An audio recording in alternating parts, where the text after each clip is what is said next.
नमस्ते viewers, welcome back to my channel. जैसा कि हम सभी जानते हैं कि सनातन धर्म के अनुसार 4 युग होते हैं, जैसे कि सतयुग, त्रेता युग, द्वापर युग और कलयुग। और अभी का जो युग चल रहा है वह कलयुग है। युग का अर्थ होता है काल चक्र या काल अवधि।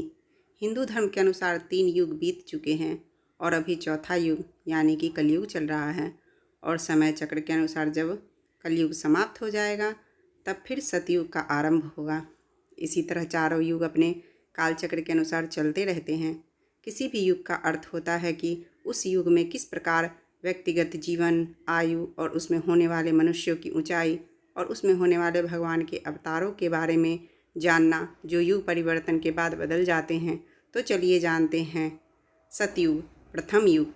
सनातन धर्म का सबसे प्रथम युग सतयुग है। इस युग की बहुत सी विशेषताएं हैं। इस युग में पाप की मात्रा ना के बराबर होता है। इस युग यानी कि सतयुग में पुण्य की मात्रा धर्म का 4 भाग यानी कि 100% होती है। मतलब कि इस युग में पुण्य को अधिक महत्व दिया गया है। इस युग में भगवान विष्णु ने मत्स्य, वराह, नरसिंह जैसे अवतार लिए हैं। यह सभी अवतार धर्म की रक्षा के लिए, राक्षसों का वध करने, वेदों का उद्धार करने और पृथ्वी की रक्षा करने के लिए किया है। इस युग की मुद्रा रत्न की होती थी, जैसे हीरे, मोती, पन्ना, नीलम, पुखराज। सतयुग के बर्तन स्वर्ण धातु के बने होते थे और यह भी माना जाता है कि इस युग में मनुष्य की आयु 1 लाख वर्ष होती थी और उसकी लंबाई 40 से 45 फीट होते थे। इस युग की आयु 17,28,000 साल होती है। इस युग में सत्य के 4 स्तंभ थे। जब सतयुग की आयु पूर्ण हुई तब आया त्रेता युग। चलिए इस युग के बारे में जानते हैं। त्रेता युग। जब सतयुग समाप्त हो गया तब त्रेता युग का आरंभ हुआ और यह युग सनातन धर्म का दूसरा युग माना जाता है। इस युग में धर्म की मात्रा 75% और पाप की मात्रा 25% होती है, जो कि कालचक्र के अनुसार धर्म का 4 में से 1 स्तंभ नष्ट हो जाता है इस युग में। इस युग में यानी कि त्रेता युग में भगवान विष्णु ने वामन, परशुराम और अंतिम में श्री राम के अवतार लिए हैं। इन अवतारों को लेने का कारण था कि वामन के रूप में राजा बलि का उद्धार करना, परशुराम के रूप में धर्मपथ से भटके हुए दुष्ट क्षत्रियों का नाश करके सबको धर्म पथ पर लाना, श्री राम के रूप में रावण का संहार करके इस समस्त पृथ्वी पर से रावण का आतंक मुक्त करना।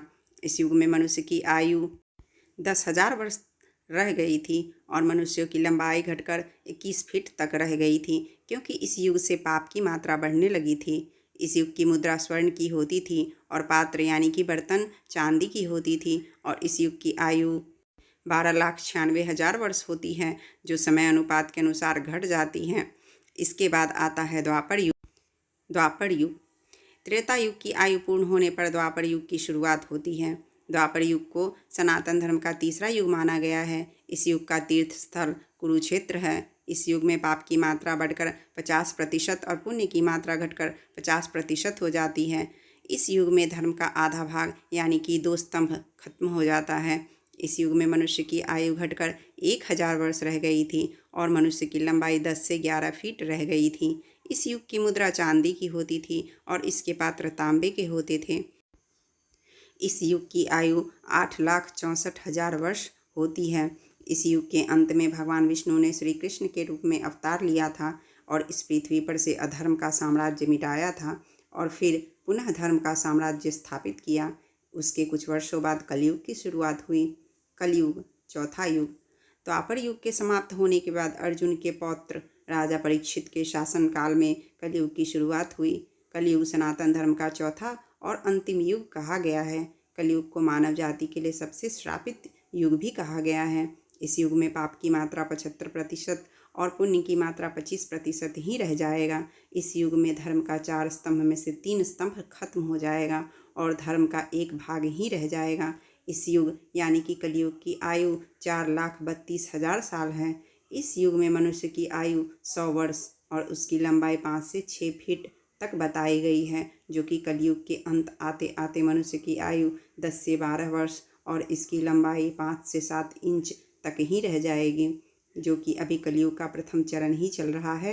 इस युग के तीर्थ स्थल गंगा नदी है और इस युग की मुद्रा लोहे और कागज की बनी होंगी और इस युग के पात्र मिट्टी का होगा। इस युग के अंत में भगवान विष्णु के कल्कि अवतार का जन्म होगा, जो कि इस संसार से अधर्म का विनाश करके पुनः सतयुग की स्थापना करेगा। जैसा कि इस युग का अभी प्रथम चरण ही चल रहा है और कलयुग की शुरुआत द्वापर युग के बाद हुई है, तो पुराणों और विशेषज्ञों की गणना के अनुसार कलयुग अभी 5000 वर्ष ही बीते हैं, जो कि अभी कलयुग का अंत आने में 4,27,000 वर्ष और बचे हुए हैं, जो कि कलयुग का अंत आने में भी बहुत समय है। तब भगवान विष्णु इस धरा पर अवतरित होंगे।